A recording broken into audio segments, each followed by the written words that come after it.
கிறிஸ்துவில் பிரியமானவர்களே, ஆண்டவராகிய இயேசு கிறிஸ்துவின் நாமத்தினாலே உங்கள் யாவரையும் வாழ்த்தி ஆசீர்வதிக்கிறேன்.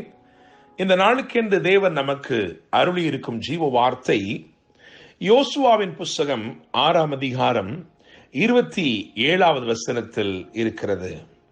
இவ்விதமாய் கர்த்தர் யோசுவாவோட கூட இருந்தார், அவன் கீர்த்தி தேசமெங்கும் பரம்பிற்று. என கேட்கிற தேவனுடைய பிள்ளைகளே, இந்த நாளிலே தேவன் 3 விதமாக யோசுவாவோடு கூட இருந்தார். 3 நிலைகளிலே தேவன் யோசுவாவோடு கூட இருந்தார். இவைகளைத்தான் இந்த நாளிலே நாம் தியானிக்க போகிறோம். 3 வசனங்களையும் நாம் வரிசைப்படுத்த இருக்கிறோம். தேவனுடைய பிள்ளைகளே, யோசுவாவின் புஸ்தகம் 1ஆம் அதிகாரம் அதிலே 5வது வசனத்தை வாசித்து பார்க்கும் பொழுது அங்கே ஆண்டவர் இப்படியாய் சொல்லுகிறார், நான் மோசையோடு இருந்தது போல உன்னோடும் இருப்பேன், நான் உன்னை விட்டு விலகுவதும் இல்லை, உன்னை கைவிடுவதும் இல்லை. என கேட்கிற தேவனுடைய பிள்ளைகளே, அப்படி என்றால் கர்த்தர் மோசையோடு எவ்விதமாய் இருந்தார் என்பதின் வெளிப்பாடு நமக்கு கிடைக்க வேண்டும். மோசையோடு எப்படி இருந்தாரோ அப்படியே அவர் யோசுவாவோடும் கூட இருக்க போகிறார்.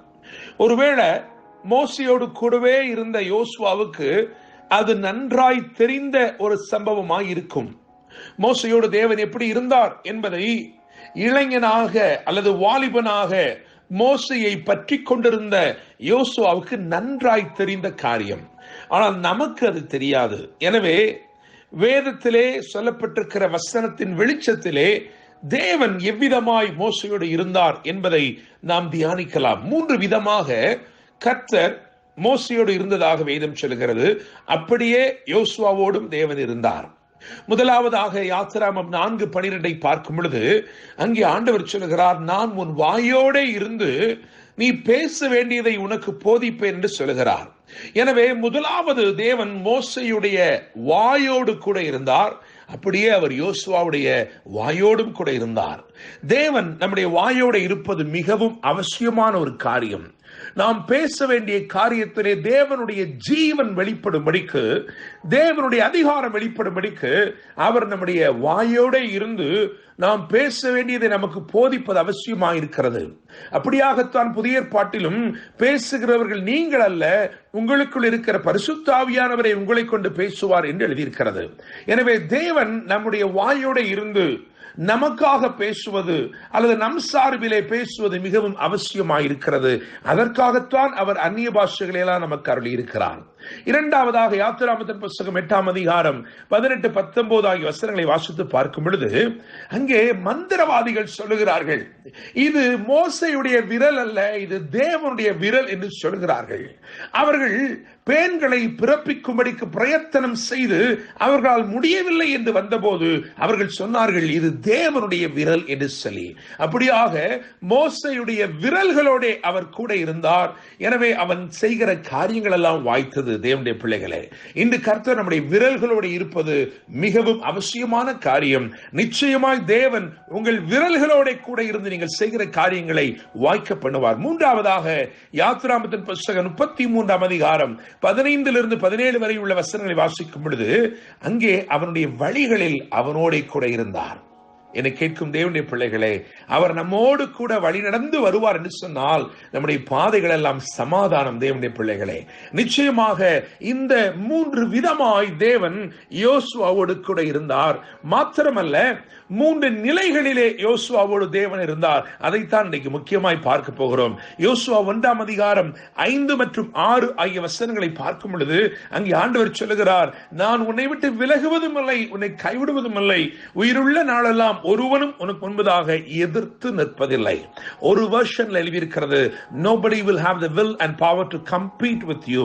உன்னோடு கூட போட்டியிடுவதற்கு கூட ஒருவரும் இருக்க மாட்டார்கள். காரணம், தேவன் உன்னோடு கூட இருக்கிறார் என்று சொன்னால் அப்படிப்பட்ட ஜெயத்தை உன் வாழ்க்கையிலே தருகிறார். இந்த முதல் பகுதியிலே, அதாவது யோசுவா 1:5-6 வாசிக்கும் பொழுது அங்கே பங்கிட்டு கொடுக்கும் போது தேவன், என கேட்கிற தேவனுடைய பிள்ளைகளே, ஒரு பங்கும் இல்லாமல் ஒன்றுமே இல்லாதவனாய் புறப்பட்ட இந்த யோசுவாவை பார்த்து சொல்லுகிறார், அப்பா, நான் என்னுடைய தாசனாகிய மோசே மூலமாய் வாக்கு பண்ணப்பட்ட அல்லது ஆபிரகாமுக்கு உடன்படிக்கை பண்ணி நான் கொடுத்த அந்த பெரிய சுதந்திரத்தை நீதான் பங்கிட்டு கொடுக்க போகிறாய். என்னை கேட்கும் தேவனுடைய பிள்ளையே, இதை கேட்டுக்கொண்டிருக்கிற உன் வாழ்க்கையில இப்பொழுது ஒன்றுமே இல்லாமல் இருக்கலாம். ஆனால் இந்த தேவன் உன்னோடு கூட இருப்பார் என்றால் அநேகருக்கு பங்கிட்டு கொடுக்கும் பெரிய ஆசீர்வாதத்தை உன் கரத்திலே அவர் ஒப்புவித்து உன் மூலமாய் அந்த பெரிய காரியத்தை செய்யும் நாட்கள் சீக்கிரமாய் வரும் தேவனுடைய பிள்ளைகளே. எனவே பங்கிட்டு கொடுக்கும் போது தேவன். இரண்டாவதாக யோசுவாவின் புஸ்தகம் 3ஆம் அதிகாரம் 7ஆம் வசனத்தை பார்க்கும் பொழுது அங்கேயும் இதே வார்த்தை சொல்லப்பட்டிருக்கிறது. நான் உன்னோடு கூட இருக்கிறேன் என்று சொல்லி, மோசையோடு இருந்தது போல உன்னோடு கூட இருக்கிறேன் என்று எழுதப்பட்டிருக்கிறது. அங்கே பாதை காட்டும் போது தேவன் என்று எழுதியிருக்கிறேன். காரணம், அங்கே ஒரு பாதை உண்டாக்கி யோர்தானை கடந்து செல்லும்படி ஒரு வழி உண்டாக்கி ஒரு பாதை உண்டாக்கி அற்புதம் செய்திருக்கிறார். எனவே பங்கிடும் போது தேவன், இரண்டாவதாக பாதை காட்டும் போது தேவன், மூன்றாவதாக யோசுவா 6:27 தான் வாசித்த வசனம். யோசுவா 6:27 படி பட்டணத்தை பிடிக்கும் போது தேவன், பட்டணத்தை வசப்படுத்தும் போது தேவன். என்னை கேட்கும் தேவனுடைய பிள்ளைகளே, எதிரடையாய் காணப்பட்ட, தடையாய் காணப்பட்ட இந்த எரிகோவை தகர்த்து தேவன் ஒரு பெரிய ஜெயத்தை, ஒரு பட்டணத்தை பிடித்துக் கொள்ளும்படி அனுக்கிரகம் செய்தார்.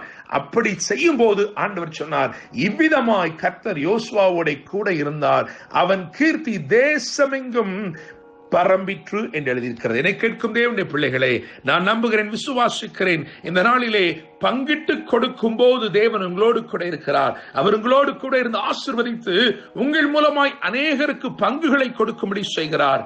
தேவன் இரண்டாவதாய் உங்களோடு கூட இருந்து உங்களுக்கு பாதை காட்டி உங்களை வழி நடத்துகிறார்.